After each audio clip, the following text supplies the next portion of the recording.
تو ان میں سے 95% لوگ یہی سوچتے ہیں، لیکن مختلف طریقے سے۔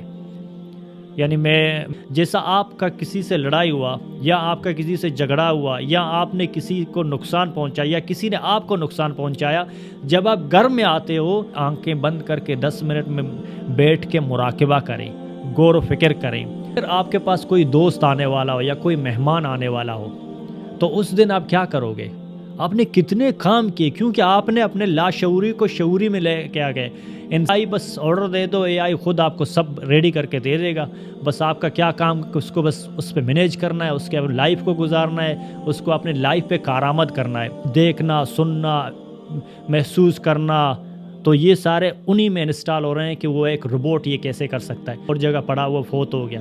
ان لوگوں کو پیسے بہت تھے، بالکل یہ میڈیا نے ان کو ہائی کوالٹی پبلسٹی دی تھی، لیکن اسی نے پکڑا ہوا ہے وہ جو نگیٹو پوائنٹ ہے۔